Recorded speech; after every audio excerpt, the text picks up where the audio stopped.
mutemo, kuti mutemo uenderane nezvinoda pati, tinodziisawo kuparliament yeZimbabwe kuti mitemo iitwe sei, ichinjwe. Tiri kunzwanana here makomrades? Saka stage patasvika zvino izvi, ma-resolutions ese atopatsanurwa kuenda kumabazi anogona kudii kumaimplementa.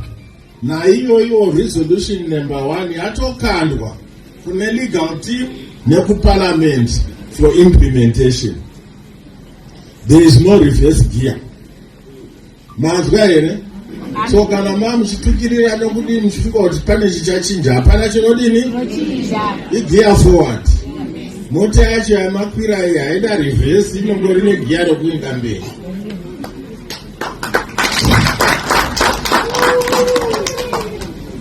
So vari kupopota tiri kunzwa sokuti vari kuti moda 30 term. Resolution number 1 haisi yezve30 term yamuri kutaura. Resolution number 1 haisi kuti tichadzokera kuma-election kuti tielekte futi vamunangagwa nema-MP ketatu. Resolution number 1 iri kutaura nezvekuextenda current term to 2030. Saka hapanai third term, hapanai breach yeconstitution. Vari kupopota futi ava vari kutaura kuti zvese zvakaitwa izvi zveresolution, it's in violation of the constitution, it's in violation of the law.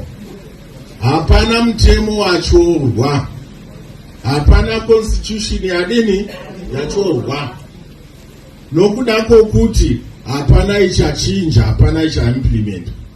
Kana tichaimplementa resolution number 1, tine tatoona kuti constitution nemitemo yeZimbabwe inotitendera kuidini kuimplementa. And taisa committee yedu yesterday takashedza ma-provincial chairman, ma-provincial PC, kuyouth, kuleague dzese dziri 3, tikaudzwa navachinamasa kuti next week vari kuunganidza mageta edu. Iyo ava vamati vana advocate, mavatani advovo ivava, vana chasi, vanani, mageta edu ari kugara pasi oti topinda nepapi kuti tiimplemente chi resolution number 1.